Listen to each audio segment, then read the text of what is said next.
on in, guys. Folks, my parents, Robin and Lawrence.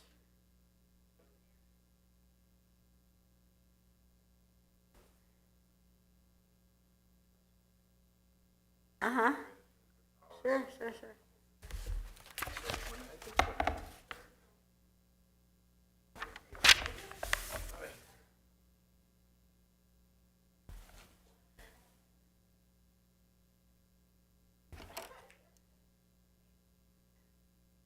You came for the perfect Florida weather. Boker Tov, good morning, Shavua Tov. Our service is found today in the Sidur Sim Shalom, the weekday prayer book, page 6. We rise for the morning blessings, page 6. Baruch atah Adonai melech haolam, asher natan lasach vivin alav chin ben yom uvein laila. Baruch atah Adonai Eloheinu melech haolam, shasani b'tzalmo.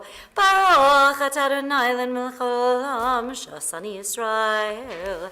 Baruch atah Adonai melech haolam, shasani bar chorin. Baruch atah Adonai Eloheinu melech haolam, pokeach ivrim. Baruch atah Adonai melech haolam, malbish arumim. Baruch atah Adonai melech haolam, matir asurim. Baruch atah Adonai melech haolam, zokef kefufim. Baruch atah Adonai melech haolam, roka aretz al hamayim. Baruch atah Adonai melech haolam, shasali kol tzarki. Baruch atah Adonai melech haolam, hamechin mitzadei gaver. Baruch atah Adonai melech haolam, ozer Yisrael bigvura. Baruch atah Adonai melech haolam, oter Yisrael betifara. Baruch atah Adonai melech haolam, hanotein layav koach. We may be seated, bottom of page 6. Baruch atah Adonai melech haolam.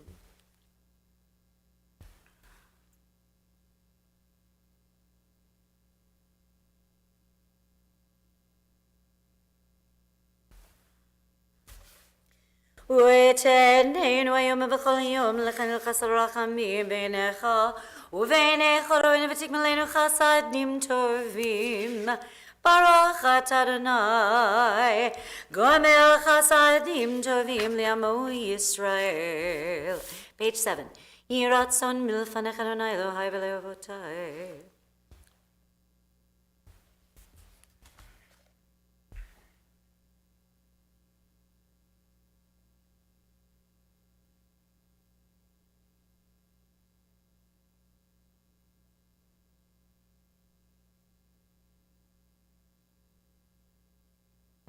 אשרינו מה טוב חלקנו, מה נעים גורלנו מיפה ירושתנו. אשרינו שאנחנו משכימים ומריבים ערב ובוקר ואומרים פעמיים בכל יום, שמע ישראל אדוני אלוהינו, אדוני אחד.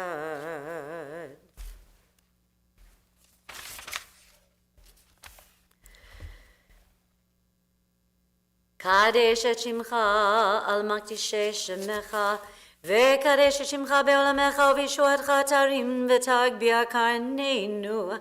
ברוך אתה אדוני, מקדש את שמך ברבים. Page 14, Psalm 30.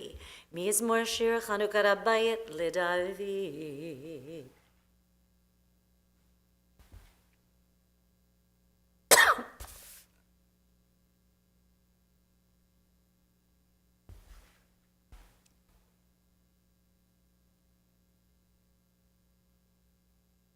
הפכת מספדי למחולי, פיתחת שקי ותזרני שמחה, למען יזמרך כבוד ולא ידום, אדוני אלוהי לעולם אוהדיך. Page 15, mourners, those observing yahrzeit, recite Kaddish.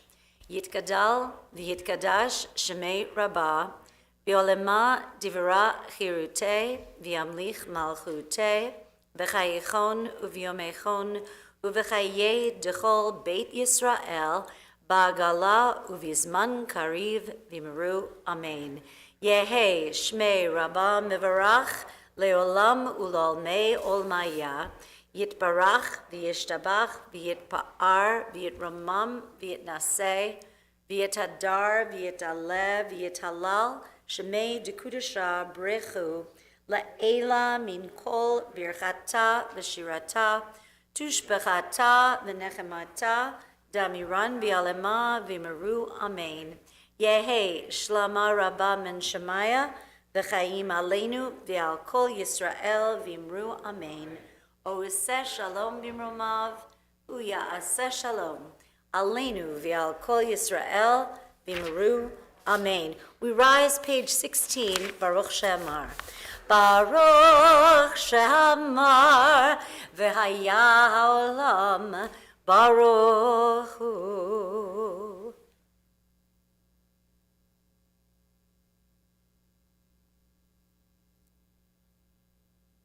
יחיד חי עולמים מלך משובח ומבדל שמו הגדול ברוך אתה אדוני מלך מהולל בתשבחו.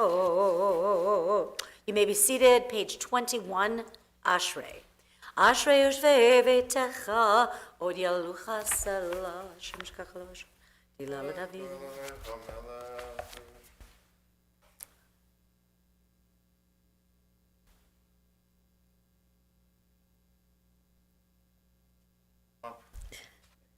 Yasher koach. God, that's beautiful, minion. You guys? תהילת אדוני ידבר פי, ויברך כל בשר שם קודשו לעולם ועד, ואנחנו נברך יה, מעתה ועד עולם, hallelujah. Okay, folks, let's rise. Yishtabach on page 29. ישתבח שמך ליד מלכנו. Oel HaMelech HaGadol.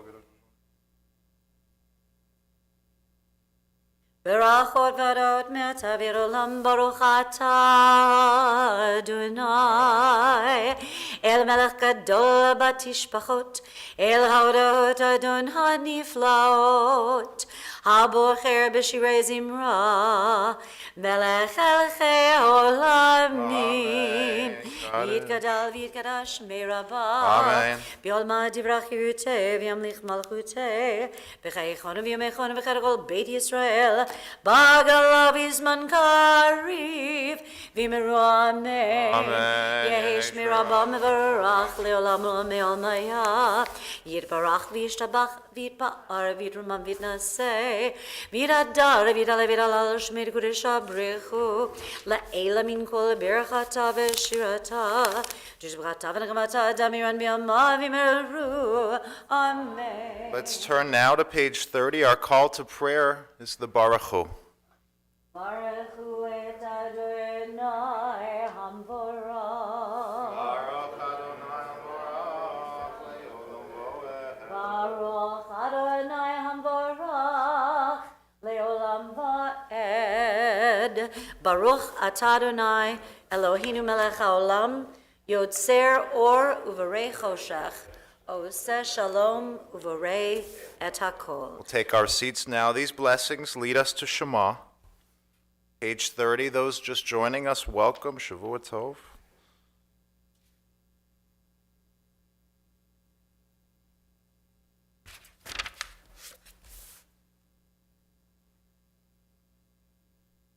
Kulam ahuevim, kulam barim, kulam giborim, v'kulam osim b'ma'ovira retzon konam, v'kulam potchim et pihem b'kedusha v'torah, b'shira u'v'zimra, u'mevarchim u'mshabachim u'mfarim u'maritzim, u'makdishim u'mamlichim, et shem ha'el ha'melech ha'gadol ha'gibor v'nora kadosh hu. וכולם מקבלים עליהם עול מלכות שמיים זה מזה ונותנים רשות זה לזה להקדיש ליוצרם בנחת רוח בשפה ברורה, ובנימה קדושה כולם כחרונים, ואומרים בהירה, קדוש, קדוש, קדוש, אדוני צבאות מלוך כל הארץ כבודו.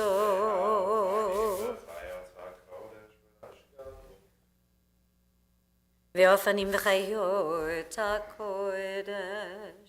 ברעש גדול מתנשאים למצרפים, לעומתם הם משבחים ואומרים, ברוך כבוד אדוני ממקומו.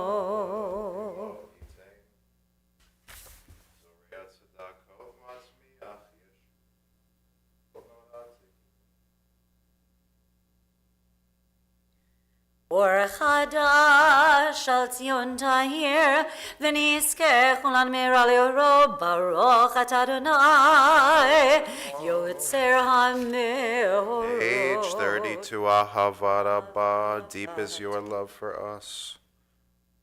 Those wearing a talit now, we gather together the four corners of the garment. That's a symbol of our prayer for unity. We come to Shema.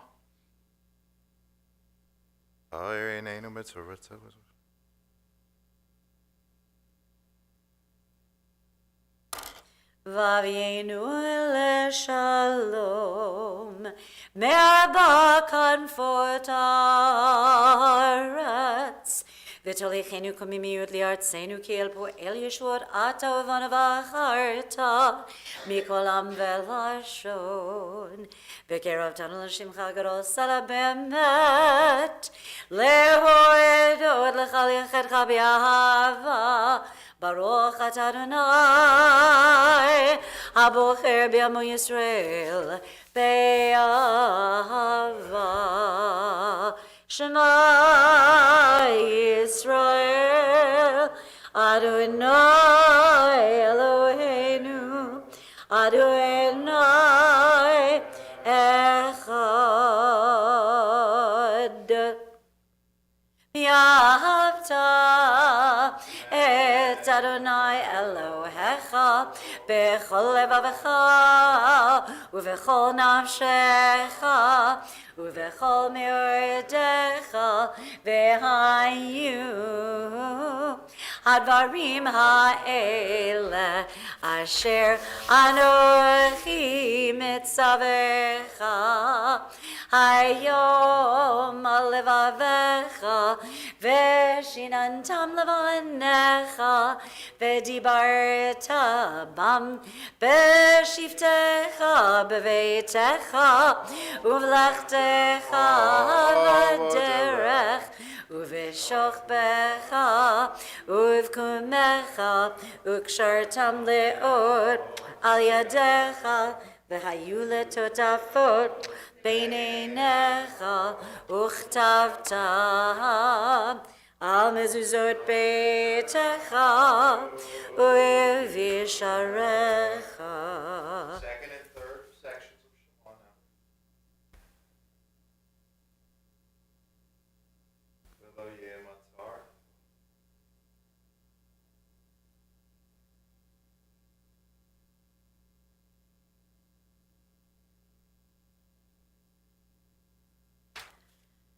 Vayomer Adonai el Moshe lemor, daber el bnei Yisrael v'yamarta alehem v'yasu lahem tzitzit al kanfei v'gdeihem lidorotam v'natnu al tzitzit Akanaf petil techelet v'ayalachem letzitzit ritem orto uschartem et kol mitzvot Adonai v'asitem otam v'lo taturu acharei levavchem v'acharei einechem asher atem zonim achareihem lema'an תזכרו, ועשיתם את כל מצוותיי, והייתם קדושים לאלוהיכם. אני, אדוני אלוהיכם, אשר הוצאתי אתכם מארץ מצרים, להיות לכם לאלוהים. אני, אדוני אלוהיכם, אדוני אלוהיכם, אמת. Page 34. Emet's truth serves as a bridge.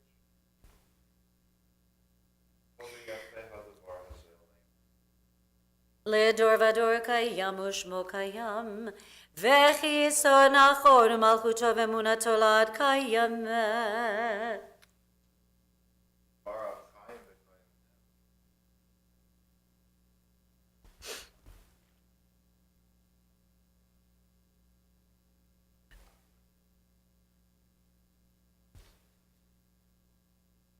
אמת שועתהו אדוני אלוהינו ולאבותינו, מלכנו מלך אבותינו, גואלנו גואל אבותינו, יוצרנו ישועתנו, פודנו מצילנו מעולם שמך, אין אלוהים זולתך. Ezrat Avotenu. עזרת אבותינו אתה מעולם. With the help of our ancestors, Barum Olam Moshevecha,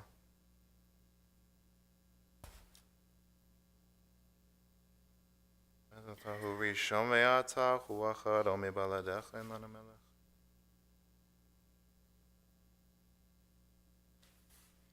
תהילות לאל עליון, ברוך הוא מבורך משה בני ישראל, הכנו שירה, בשמחה רבה ויאמרו כולם, מי כמוך באלים אדוני, מי כמוך נדר בקודש, נורא תהילות, אוסף אלף. שירה חדשה שיבחו גאולים לשמך על שפת הים, יחד כולם הודו והמליכו ואמרו, אדוני ימלוך לעולם ועד. צור ישראל, קומה בעזרת ישראל, ובטח נמך יהודה וישראל, גואלנו אדוני צבאות שמו קדוש ישראל, ברוך אתה אדוני גאל ישראל. Let's rise now and we'll begin the Amidah together, page 36b. Then we'll have our moments for private prayer this morning. Baruch atah Adonai, Eloheinu v'le'avotenu, Elohei Avraham, Elohei Yitzchak, v'Elohei Yaakov, Elohei Sarah, Elohei Rivka, Elohei Rachel, v'Elohei Leah, Ha'el HaGadol HaGibor v'Norah, El Elyon Gomel Chasadim Tovim, v'Konei HaKol, v'Zocher Chastei Avot, u'mevi Goel Livnei V'neihem L'ma'an Shmo B'Yahava, Melech Ozer Ufokeh Umoshi Umagen, Baruch Ata Adonai, Magen Avraham Ufokeh Sarah, Ata Gibor Le'olam Adonai, Mechayim Etim Atarav Lehoshia, Mashiv HaRuach Umorid HaGashem, Mechalkel Chaim Bechesed, Mechayim Etim Berachamim Rabim, Somech Noflim Verofeh Cholim Umatir Asurim, Umekayim Emunato L'Yishenei Afar, Mi Chamocha Ba'al Gvurot Umido Melach, Melech Meimid Umchayeh, Umatzmiach Yeshua, V'ne'eman Ata L'chayot Metim, Baruch Ata Adonai, Mechayeh HaMetim.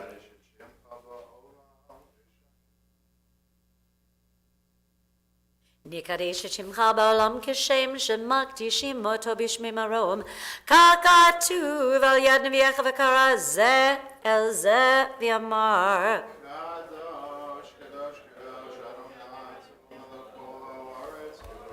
קדוש קדוש קדוש אדוני צבאות מלוך על הארץ כבודו, לעומתם ברוך יאמרו.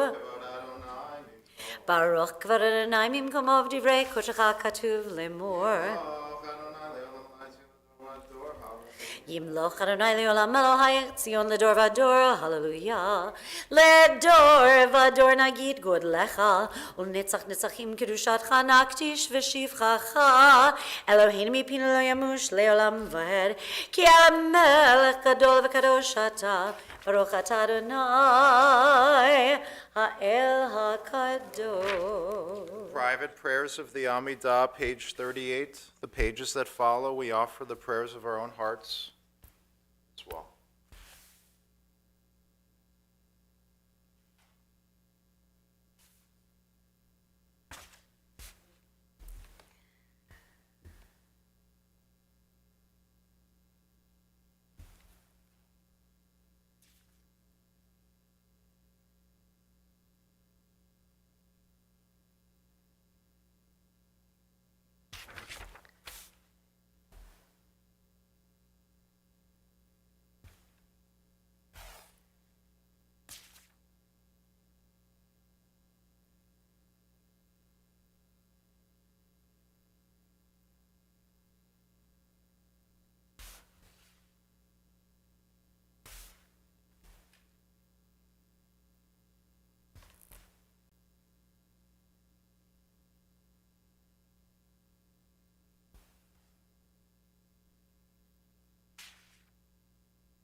These terrifying weeks following the hostage situation in Colleyville, we've been adding an additional element of the Tachanun prayers, the prayers of supplication. So you'll turn with us to page 63, and there you'll find a prayer that Jews have offered when we've needed and desired God's protection. It says, Shomer Yisrael, we pray that God will guard us just as we guard our heritage. Page 63. Let's sing together. If you don't know the melody, you'll pick it up. A beautiful one. Shomer, Shomer Yisrael, Shemor Sherit Yisrael, Shomer, Shomer Yisrael, Shemor Sherit Yisrael, Ve'al Yovad, Ve'al Yovad Yisrael, Ve'al Yovad, Ve'al Yovad Yisrael HaOmrim, Homrim, Homrim Shema Yisrael, Shomer, Shomer Goy Echad, Shemor Sherit Am Echad, Shomer, Shomer Goy Echad, Shemor Sherit Am Echad, Ve'al Yovad, Ve'al Yovad Goy Echad, Ve'al Yovad, Ve'al Yovad Goy Echad Am Yachadim, Shimecha Adonai Eloheinu Adonai Echad, Shomer, Shomer Goy Kadosh, Shemor Sherit Am Kadosh, Shomer, Shomer, Goy Kadosh, Shemor Sheritam Kadosh, Ve'al Yovad, Goy Kadosh, Ve'al Yovad, Goy Kadosh, Am Shalashim, Peshalosh, Kedushot Lekadosh. Let me take this moment now to lead us in a prayer for all those who are ill. I'll pause in the blessing and just invite everyone here to mention names if you're praying for someone, your family, and our community this week. Mishe Beirach, Avodeinu Abraham, Yitzhak, Yaakov, Sarah, Rivka, Rachel, Leah, Hu Yevarech, V'Yirapeh. Let's mention the names.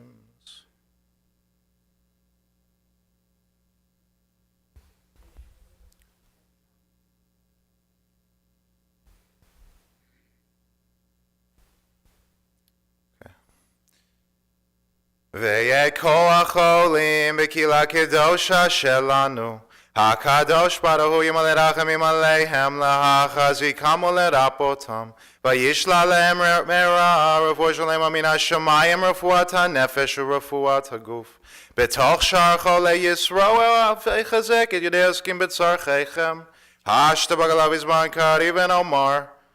Amen. We pray this week ahead will bring a healing of the body, healing of the spirit, refuah shlema for those in our hearts. Ashrei, page 78. Ashrei yoshvei beitecha dilucha sela Hashem shkaglo Hashem shanati.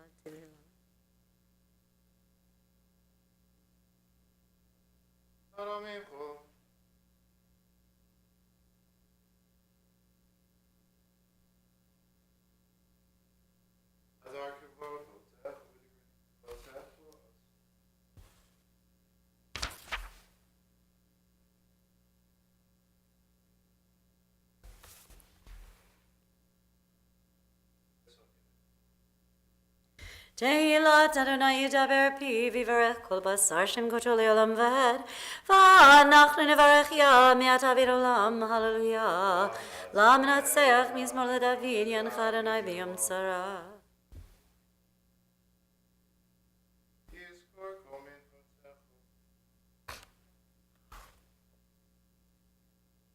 Ema karu v'nafalu v'nachnu kamnu v'nitodad Adonai Hoshia melech yaneinu v'yom korenu uvalatzion kol shavifesh v'yakovnu Adonai v'ani Yisrael.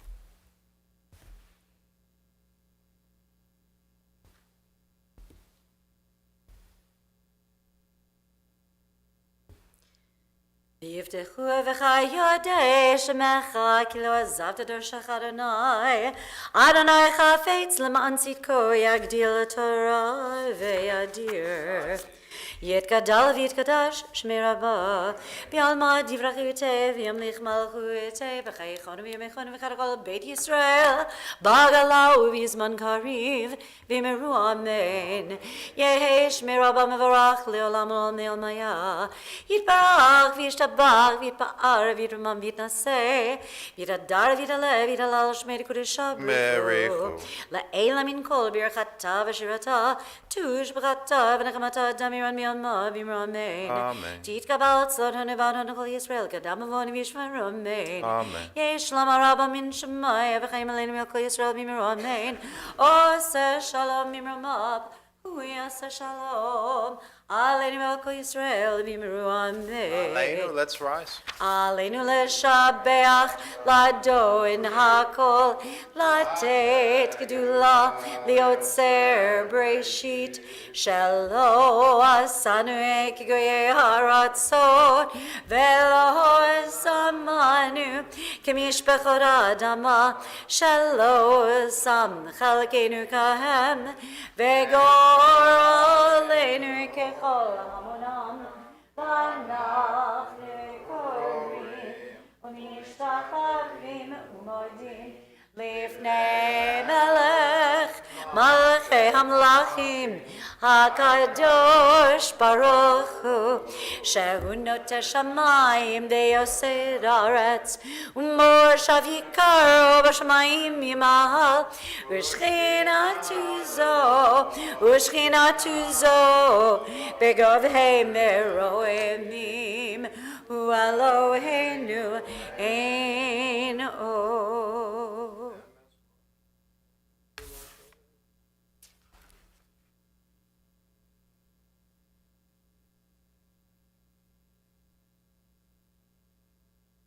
ככתוב בתורתך, אדוני ימלוך לעולם ועד, ונאמר, והיה אדוני למלך על כל הארץ.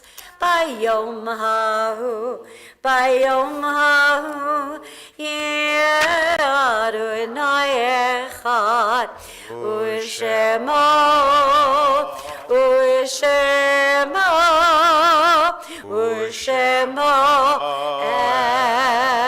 אחד, ושמו אחד. El Yom, our Psalm for Sunday, page 85. היום יום ראשון בשבת. כי הוא ים אם יסד על נהרו יכוננך. מי זה מלך הכבוד?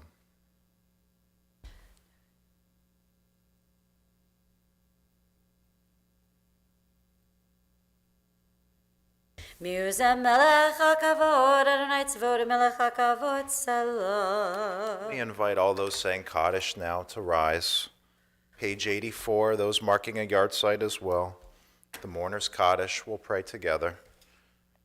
Yitzgadal v'yitzgadash shemei Rabba Amen. be'alma divra kirute v'yamlich malchute v'chayechon uv'yomechon uv'chaye dechol beit Yisrael ba'agala uv'izman kari v'imru. Amen. Amen. Yehi shmei Rabba mevorach leolam ulamei omaya yitbarach v'yishtabach v'yitpa'ar v'yitromam v'yitnaseh v'yitadar v'yitalev v'yitalal shmei dekudesha barichu le'ela min kol birchata v'shirata tushbechata v'nechamata da'amiram be'alma v'imru. Amen. Amen.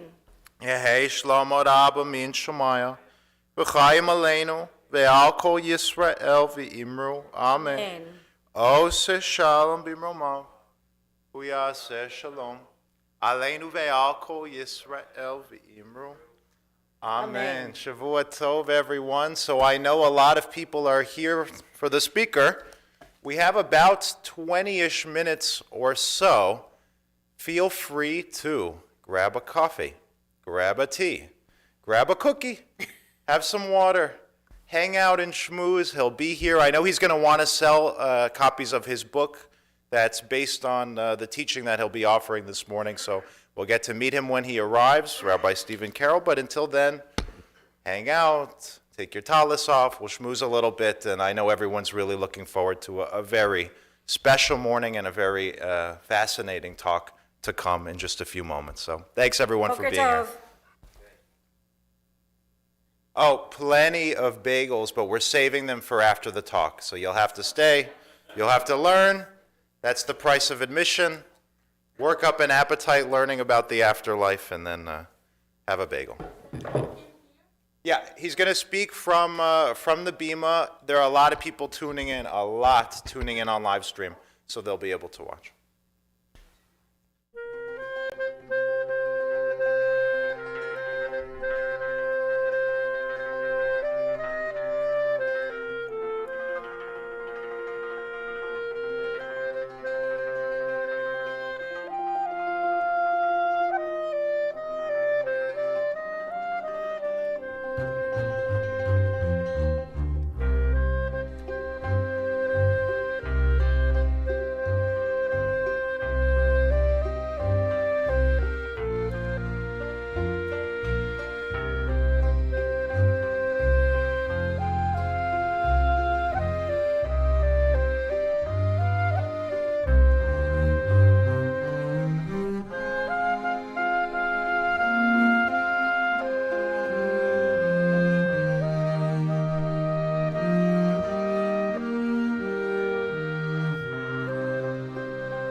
Hey, Debbie.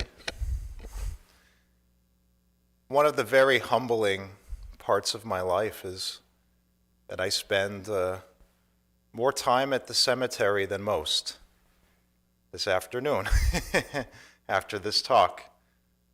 Very often, multiple times per month. And, we're standing there always, and a bird will fly by, and someone will say, "Oh, they're saying hi." Or something will be on the ground, or a butterfly, or it'll start raining, and they'll say, "Oh, Grandpa, love the rain." He's saying hello. And I hear that question a lot. A lot. Do we believe in that as Jews? Is that okay? Is it appropriate for me to, 5 years later, 6 years later, 7 years later, still be communicating in some way? It's not picking up the phone, but in some way, hearing their voice.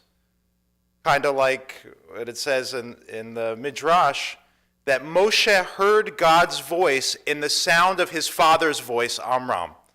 As if to say, when Moshe was speaking with God, he wanted to hear God's voice, and a voice that would grant comfort to him, and it was his dad's voice. Because the voice of a lost loved one is comforting in its way.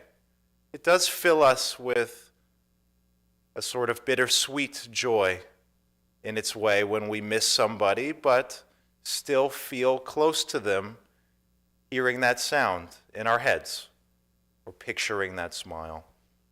And, of course, the biggie. Well, we don't talk about hell, we don't talk about heaven.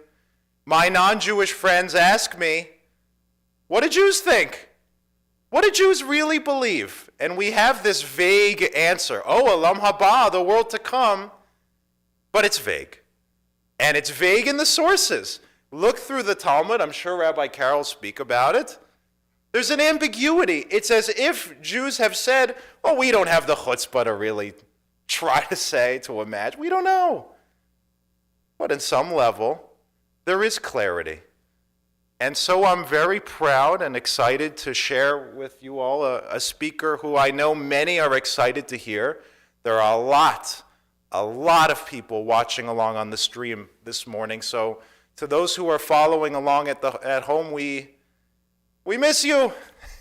We send our love. We're safe. We're vaccinated. We'd love to see you here. But we're happy you're watching along. And I'm really just excited to hear all that Rabbi Carol is going to bring to our congregation this morning. And stick around afterward. We'll have a big brunch. He's got copies of his book. He'll be mentioning his forthcoming book. Without further ado, welcome to Rabbi Carol.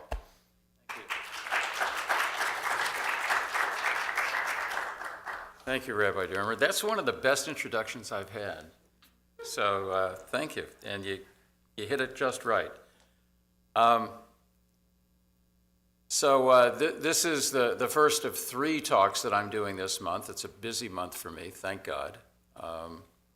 Tomorrow I'm going to be at the JCC in Oceanside talking about what Jews believe about Jesus and what we don't believe. And then on February 15th, I'm doing a Zoom talk for the congregation where I grew up in Kansas City. And I'm talking about, appropriately, Jewish beliefs about the afterlife. I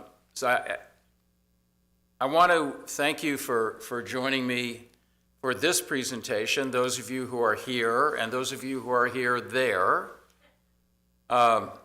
So the title of this presentation is the title of my second book, Embracing the Supernatural in Judaism, Signs from Our Deceased Loved Ones and Stories About the World to Come. I spent about 6 months researching and writing it last year, and it's taking me another 6 months to get permission from about 30 different publishers to quote from their books. I am now down to 1 publisher left. So that means that this book, which is going to be an ebook, Amazon Kindle, which I'm self-publishing, Hopefully will be out by the end of the month on Amazon, and I'm hoping to get print copies made eventually.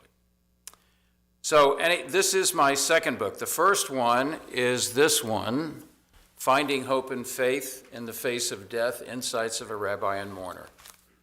It's little, but it's powerful.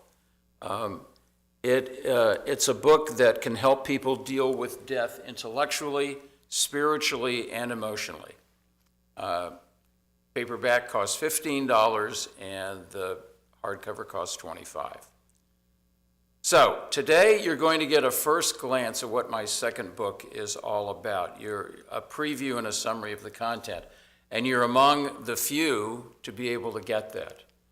This is about the fifth time that I've talked about the book, but the first time in person. So there are a few parts to what I'm going to do this morning. First, I'm going to share with you 4 personal stories involving signs. Second, I'm going to teach you about Jewish beliefs that I characterize as supernatural, about life, death, and the afterlife. Third, I'm going to share with you some of the 75 stories that were submitted to me by various people and that are included in the book. Fourth, hopefully there'll be the opportunity for you to ask questions, make comments, or if you'd like, share your own experiences. So, a 1960 Turtles song, a mysterious peanut, an inconspicuous rubber band, and a Mr. Softy ice cream truck. You may wonder what these diverse things have to do with life after death experiences, so I'm going to explain. When the pandemic reached Long Island in March of 2020 and Governor Cuomo announced stay-at-home regulations, I had some doubts about how I was going to spend my free time. Although I'm retired, I had a full schedule of classes to take and classes to teach out there in the pre-pandemic world. Previously, when my wife Donna, who is here today, who is a music teacher at a private school and a piano teacher with her own studio, when she and I would talk about our days in the evening, I would usually have a lot to say about how I'd spent my mornings and afternoons. Faced with the prospect of going nowhere and doing nothing, I became concerned that she would get bored with me. While she thought I was kidding, I was really concerned. So we were sitting at the kitchen table one night when all of a sudden, music began to play on my iPad. My iTunes app hadn't been selected, and the song hadn't been queued up or played recently. It was an oldie from the 60s that some of you may remember by the Turtles, called I Know She'd Rather Be With Me. We searched and searched for a reason why this particular song would be playing so randomly and without either one of us initiating it. We were shocked and confused, and then we smiled. I got the message. She would rather be with me. Last year, Donna and I were discussing her relationships with her mother and grandmother, both of whom had died, her mother recently and her grandmother a long time ago. She was telling me a story to be included in the book that contained negative references to both women. Donna decided to take a break from our conversation, and she went outside to the deck of our apartment. Glancing down at the floor, she found a peanut. Here's the peanut. Now, I eat peanut butter, but not peanuts. Neither one of us eats on the deck. We live on the second floor of our apartment building, and so no one could have dropped it there. Our cleaning woman is the only other person who comes into our apartment, and she doesn't bring peanuts with her as far as we know.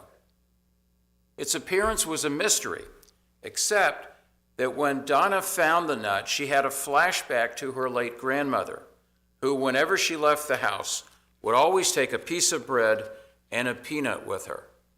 God forbid she might starve if she didn't do that. Overcome with emotion, Donna threw the nut over the railing to the grass below.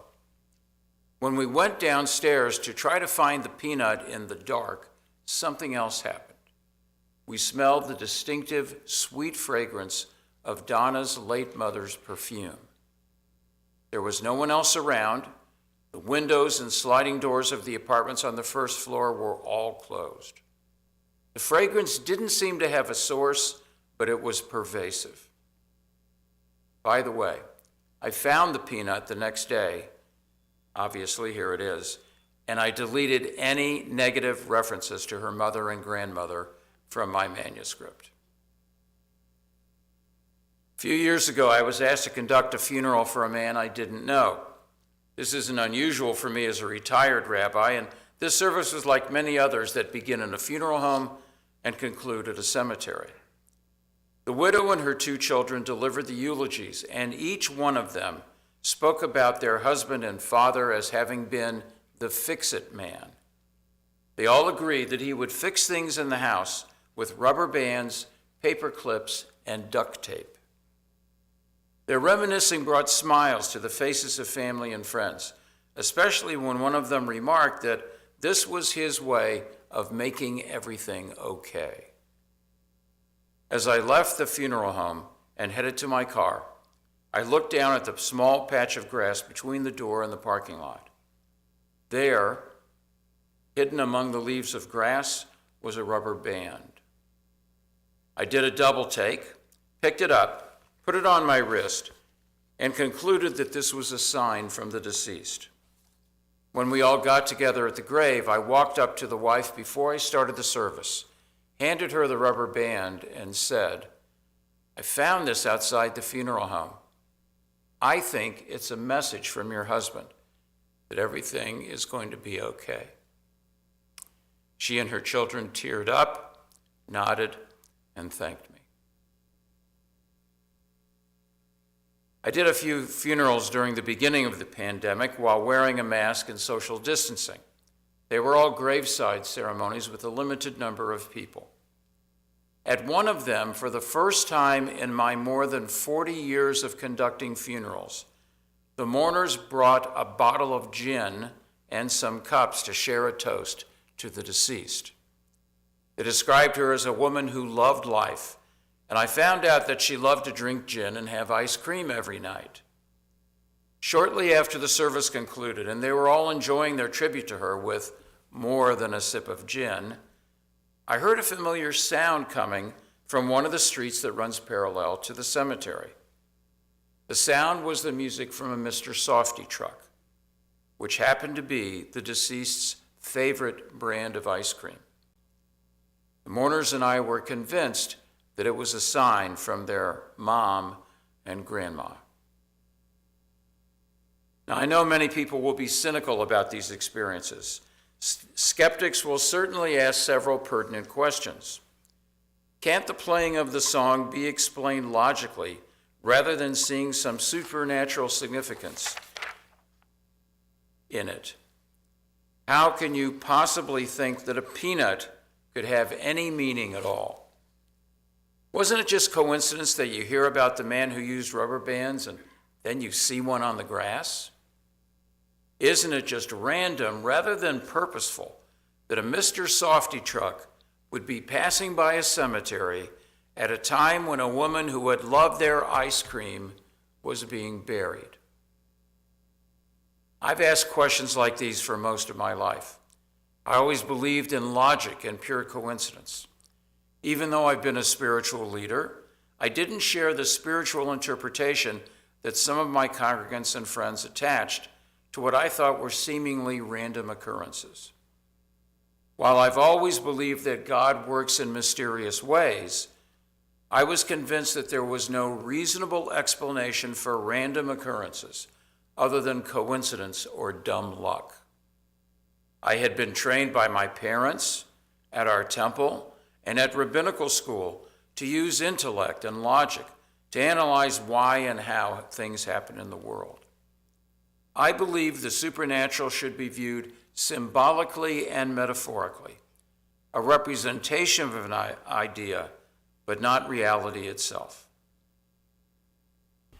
The appearance of Elijah on Passover is a good example of that. What is important to us is the hope that Elijah represents, rather than a too literal contention that someone who didn't really die could miraculously visit every house where a Seder is being held. Similarly, my parents and brother and I didn't pray in temple for resurrection of the dead, as our more traditional extended family did. I was taught that we achieve immortality through our deeds in life and in the memories of our loved ones and friends. When we would say that our souls would return to God in the world to come when we died, I never thought that there could be any connection between those who have died and those who are still alive. When I began my voluntary early retirement in the summer of 2014, I embarked on a journey that had intellectual, social, and spiritual aspects.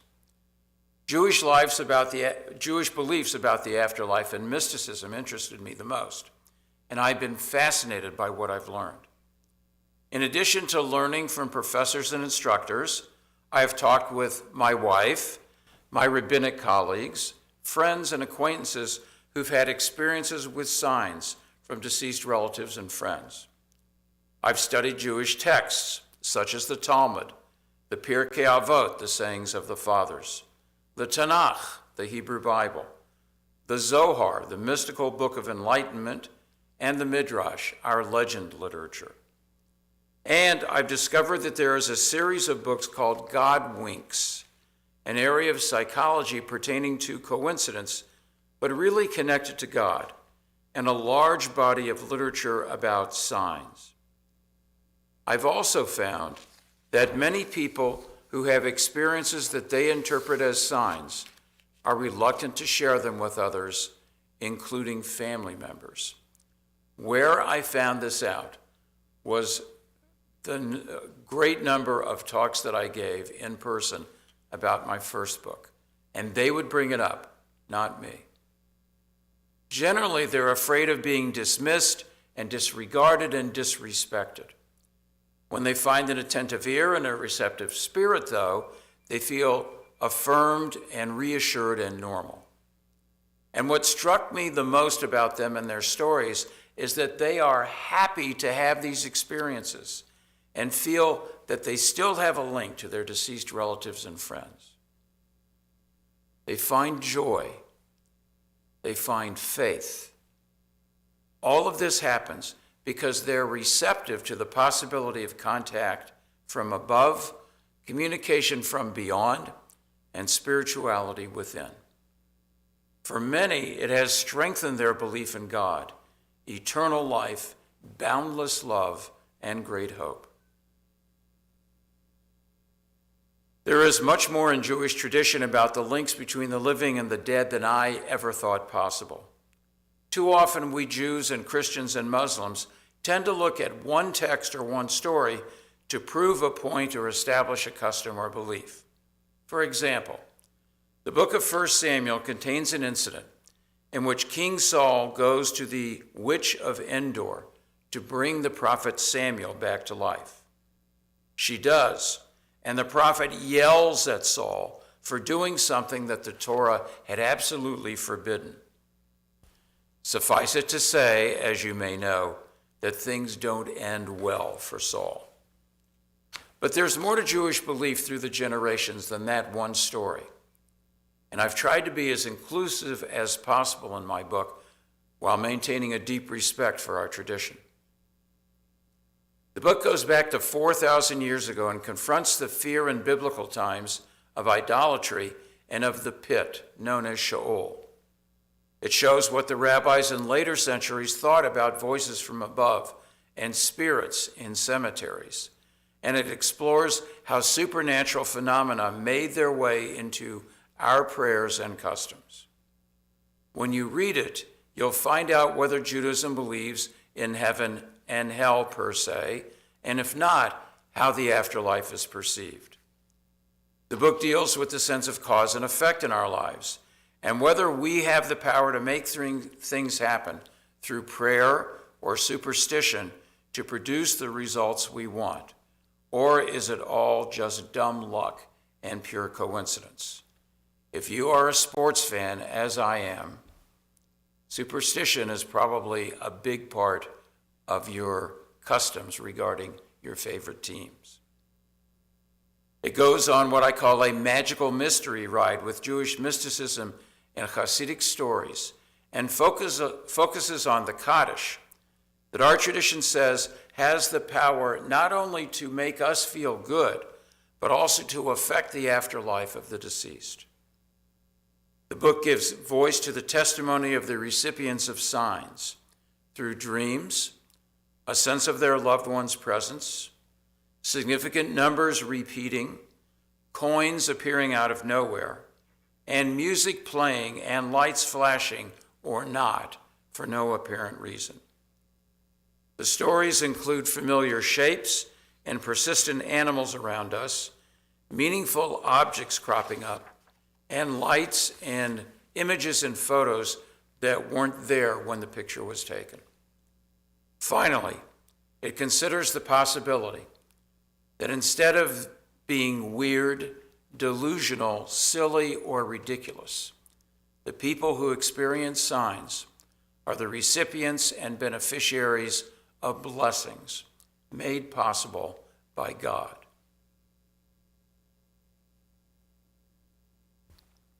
The prevalence of supernaturalism in Judaism is evident in a number of examples. I'm only going to share a couple. In the Talmud, it says that Rabbi Bar Chana says that Rabbi Yochanan says, it is as difficult to match a couple together as was the splitting of the Red Sea, as it is stated in a verse that speaks of the Exodus from Egypt. God makes the solitary individuals dwell in a house and brings out prisoners into prosperity. The Talmud says God takes single individuals and causes them to dwell in a house by properly matching a man to a woman. God does it. So if you've ever referred to someone as your beshert, or as someone else's beshert, Yiddish, I think, for soulmate, you are accepting the traditional Jewish belief, at least according to the Talmud, that God is responsible for two people becoming a married couple. The Talmud affirms God's role through the divine voice, a representative of God in feminine form. It says, 40 days before an embryo is formed, a divine voice issues forth and says, the daughter of so-and-so is destined to marry so-and-so. Such and such a house is destined to be inhabited by so-and-so. Such and such a field is destined to be farmed by so-and-so. This clearly states that these matters, including marriage, are decreed for a person even before he or she is formed. The Zohar, the primary source of Jewish mysticism, states, God decreed that Rebekah would become the wife of Isaac, based on verses from Genesis. This, the Zohar says, is proof that God is behind it all. Maurice Lamb, the foremost Jewish authority on death and the afterlife, wrote, the afterlife is not a theory to be proven logically or demonstrated by rational analysis. It is axiomatic. It is to the soul what oxygen is to the lungs. There is little meaning to life, to God, to man's constant strivings, to all of his achievements, unless there is a world beyond the grave. Our Bible, the Tanakh, is not the only source of Jewish beliefs about the afterlife, but it's the first one. It was common to refer to death as being gathered to one's kin or fathers or people. Abraham, Ishmael, Isaac, and Jacob were all gathered to their people. David, it is said, slept with his fathers. There was no concept of soul yet as we know it, and once someone was buried, their destination was referred to as Sheol, otherwise known as the pit or the darkness. Jacob mentions it. The rebels in the Sinai desert, Datan and Abiram, go down to it. One of David's enemies and the king of Babylonia are all bound for Sheol. The books of Psalms and Job consider it to be an assumed destination. Several hundred years later, the residents of Jerusalem lived among the Canaanites.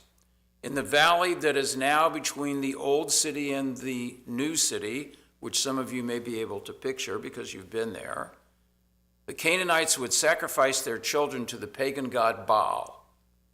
Sacrificing your children was the Jewish idea of hell, although that term wasn't used.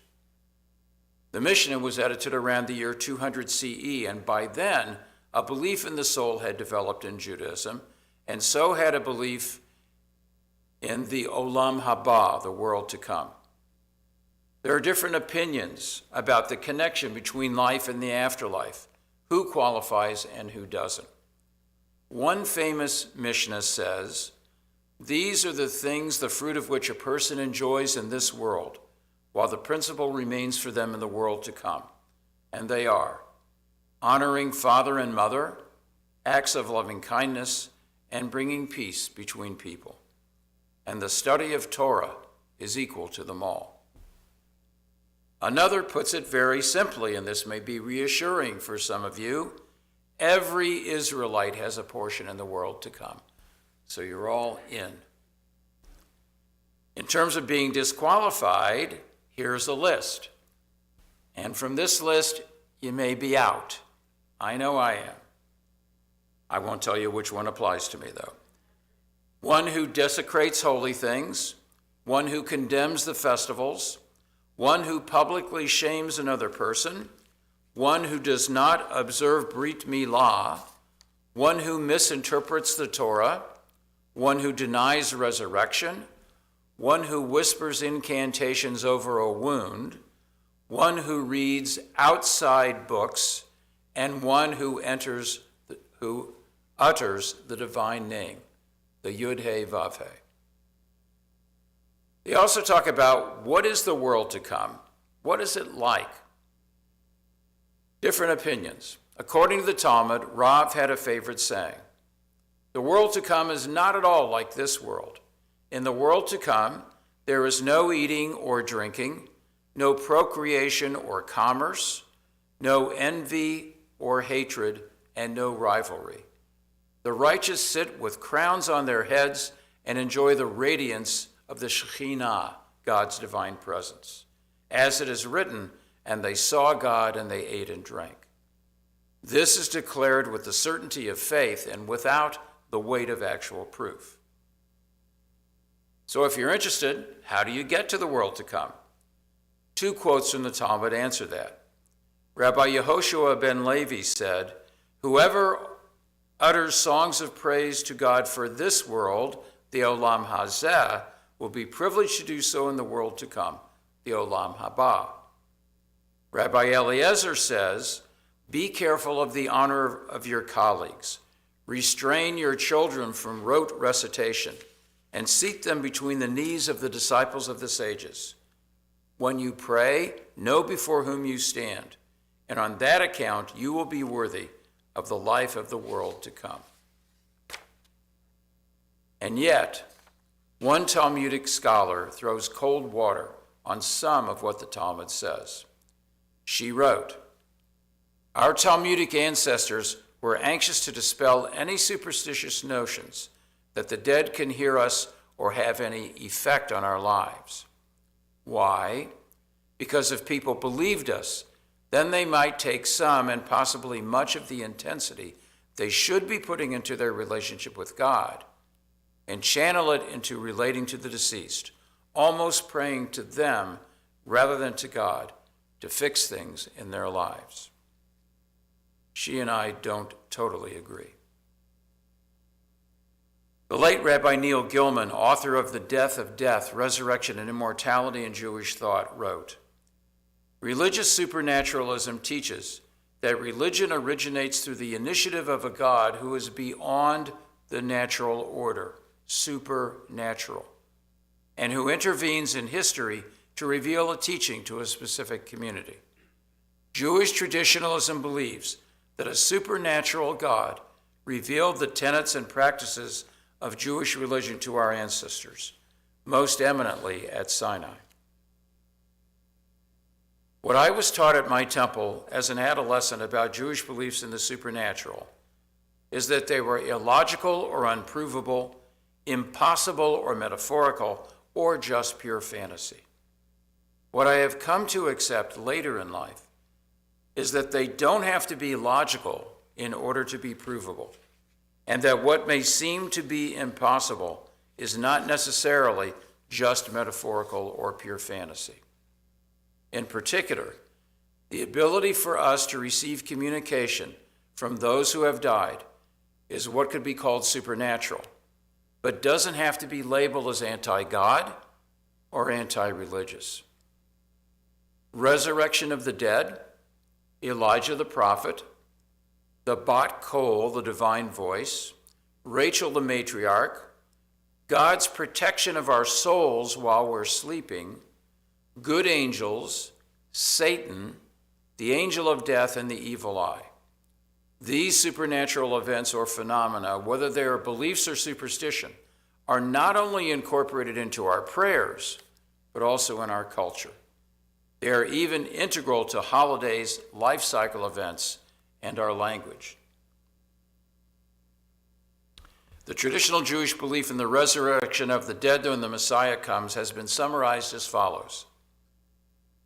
Resurrection of the dead, Techiyat HaMeitim in Hebrew, is a core doctrine of traditional Jewish theology.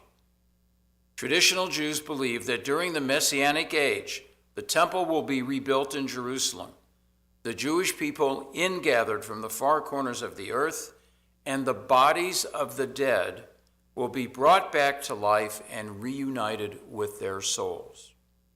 It is not entirely clear whether only Jews or all people are expected to be resurrected at this time. The traditional version of the Gevurot prayer, as some of you may know, is translated as, "You are forever mighty, Adonai. You revive the dead. You sustain life through love, reviving the dead through your great compassion, keeping faith with those who sleep in the dust. Who is like you, source of mighty acts? Who resembles you, a sovereign who takes and gives life, causing deliverance to spring up and reviving that which is dead? Blessed are you, Adonai, who revives the dead." Did you get the impression from that prayer that God revives the dead? 5 or 6 times in that one prayer. In the Reformed Siddur, we have the option of using that traditional version or a non-traditional version of the Gevurot, in which instead of praying that God will revive the dead, we affirm that God gives life to all. Elijah the prophet, Eliyahu Hanavi in Hebrew, also qualifies as supernatural. In the 2nd chapter of 2 Kings, we read, "A fiery chariot with fiery horses suddenly appeared and separated one from the other, and Elijah went up to heaven in a whirlwind." So because he technically didn't die, Elijah has been assigned various roles in Jewish tradition. Benina Shram, a storyteller and author, has written, Elijah the prophet, who didn't really die, plays 3 main roles in Jewish life. As the one who will usher in the Messianic era, he is the forerunner of the Messiah. A second role is that of the arbiter of Jewish law. Whenever a just decision could not be determined, the rabbis agreed to put the entire sum into escrow until the coming of Elijah. A third role that Elijah plays is that of a mediator between parents and children. The book of Malachi describes Elijah as the one who will turn the hearts of fathers to children and the hearts of children to their fathers. As the one who will reconcile families, the one who will settle legal arguments, and especially the one who will announce the imminent arrival of peace and harmony in the world, we all continue to search and hope for Elijah the prophet to appear soon in our day. That's expressed in the song Eliyahu Hanavi that is sung at the Pesach Seder and the Havdalah service at the end of Shabbat, in reserving a special chair for him at a bris, in the Birkat Hamazon, the blessing after meals, and in the whole body of literature that developed about the miracles of Elijah when he appears in various guises in the lives of the Jewish people. miraculously, out of nowhere, with no warning. The Bat Kol was a worthy successor to the prophets, and the ways in which it communicated were supernatural, miraculous, and mysterious. For the most part, what the Bat Kol said was accepted and respected by those who heard the messages. They were able to recognize it as being divine and regard its statements as being accurate in its assessment of human beings and its predictions about the fate of certain people. The Talmud says the prophets experienced direct communication from God and expressed God's messages to the people. With the end of prophecy in the late 400s BCE, it would have been unthinkable for God to stop connecting with the people. So, the rabbis say, the Bat Kol was like a voice from above that was recognized by those who heard it as being authoritative and authentic, an echo of prophecy. In my own research for the book, I discovered that here's what the Bat Kol talks to people about. Just a few examples. The criteria for entering the world to come, predetermining who will marry whom, the destructive anger of one rabbi for another, the greatness of another rabbi, the upcoming death of an evil Roman emperor, and the note announcing a death of another great rabbi. You may not think of anything supernatural when it comes to the patriarchs and the matriarchs, but it exists. Rachel was the fourth of the matriarchs, the daughter of Laban, the younger sister of Leah, the wife of Jacob, and the mother of Joseph and Benjamin. She was buried on the road to Bethlehem by Jacob, having died giving birth to their youngest son. That burial site also became a shrine.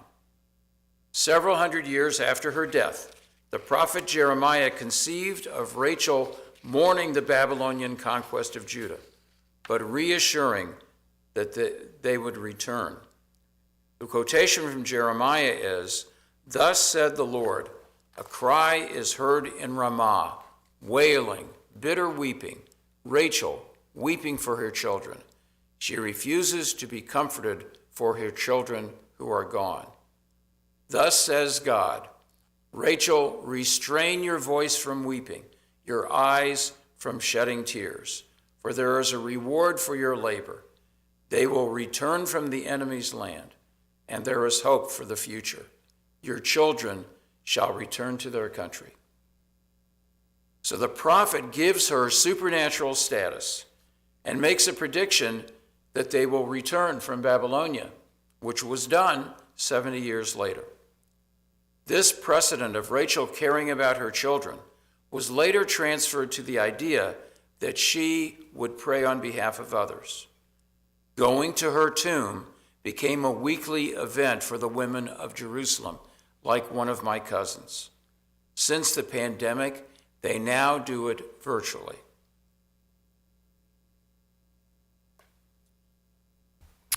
So you can add to these examples the prayer Modeh Ani or Modah Ani, in which we thank God for being able to wake up in the morning. The song Adon Olam, in which we entrust our spirit into God's hand when we sleep and when we wake.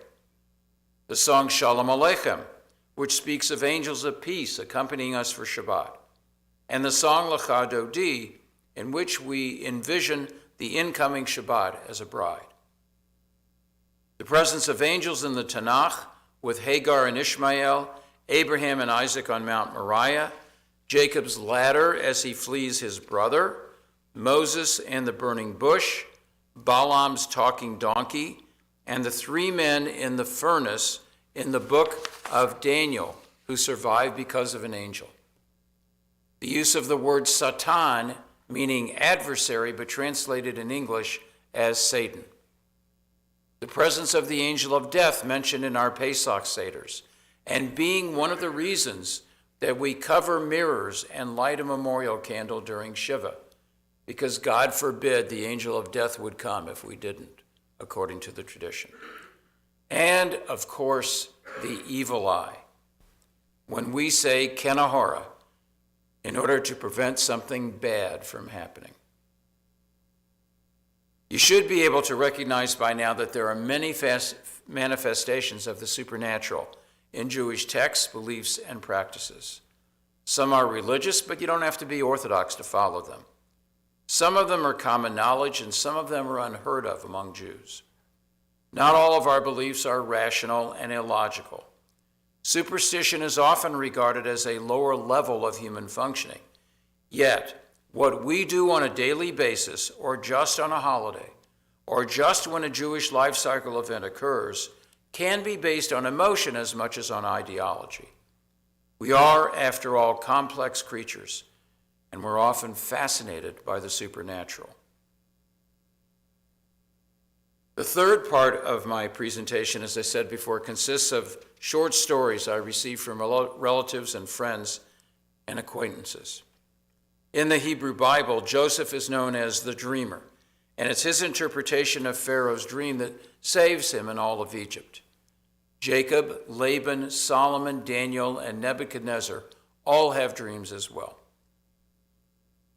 The first example is one that my cousin related to me about a long ago disagreement between her and my mother, and how my grandmother came to my cousin in a dream. She says, "Sometime in the early 60s, your mother and I had a falling out and didn't speak for several months. I can't remember the exact reason, but I think it might have been when our temple didn't renew the rabbi's contract, and your parents left and joined another temple. We stayed. After a while, I had a very vivid dream in which our grandmother came to me and said that this ill will was very disturbing to her. The next day, I called your mom, and we resumed our close connection." The second one is from a colleague who spent most of his rabbinate in Pittsburgh, whose wife experienced communication from her deceased mother-in-law in a short dream.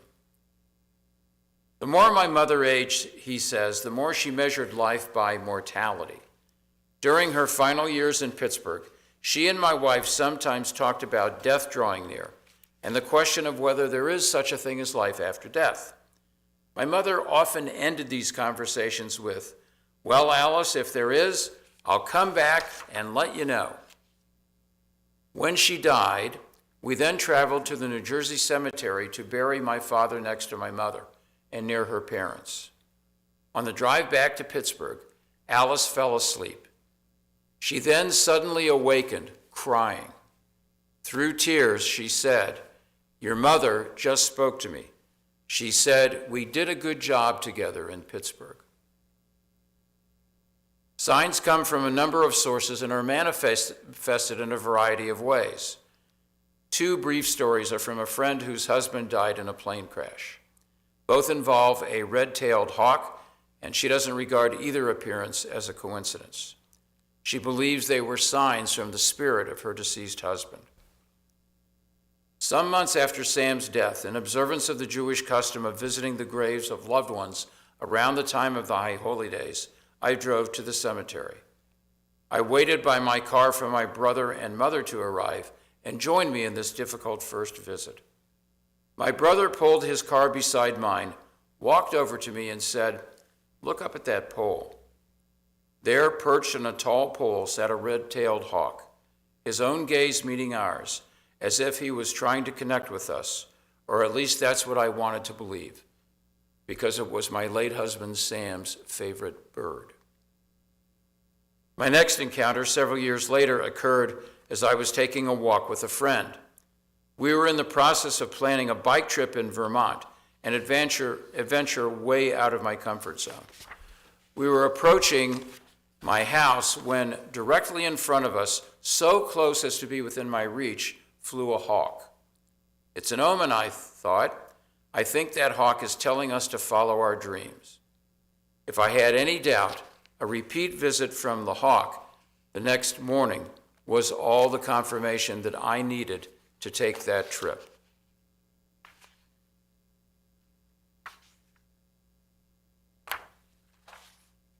Here's one about finding coins. My mom always taught us to pick up pennies. She called them college money. She also taught her 2 grandsons to do it. From the time we were really little, my brother and I had savings accounts. There wasn't very much in them, and she claimed she was depositing the pennies we found. Of course, we mostly kept them. People don't often bother with pennies, especially if they're already fallen on the ground. In the months following her death, my dad and I found more than our usual share of pennies. We found a few other coins too. My brother in Pennsylvania also said he found more than usual on the same days that we were finding them. I believe that this is my mom's way of telling us that she's looking out for us.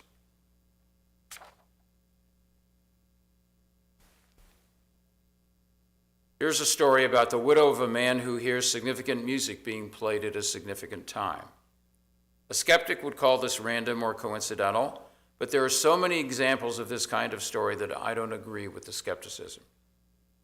She writes, October 12, 2018 was Gary's funeral memorial. I decided I wanted to drive myself the short way to the funeral home since I had lots of photo displays to bring. I decided to listen to songs by Peter, Paul, and Mary on Pandora, which had always been Gary's favorite music to listen to. As I was pulling into the parking lot, with my kids and their families following behind me in their cars, our wedding song, Longer, by Dan Fogelberg, began to play. I had never heard that song on the Peter, Paul, and Mary playlist all the times I listened with Gary. To this day, I still haven't heard that song again in that mix of old folk songs. Rabbi Harvey J. Fields once wrote, "The religious Jew sees God in every aspect of existence. God is in the beauty of the sunset, in the morning dawn, in the love we feel for another person, in the desire we have to provide for the poor, in the help we experience in times of trouble, in the gratefulness we sense in satisfying our hunger, and in our struggles to overcome evil and suffering." The bracha, the blessing, is a means through which Jews give thanks and praise to God and remind ourselves that life is a sacred opportunity. I fit into Rabbi Fields' description because I see God everywhere, and that includes in the signs about which I've written and in the vivid experiences that I and others have provided. I believe that if we believe that God is everywhere, then God is above us, beyond us, and within us. And I believe that God makes it possible for our connections to our deceased loved ones and friends to never die. That, for me, is a blessing. All we need to do is to be receptive, accepting, faithful, and grateful, not blindly or without thinking, but with joy and hope and love. That adds up to a wonderful life as far as I'm concerned, a sacred opportunity that we should not take for granted. Thank you.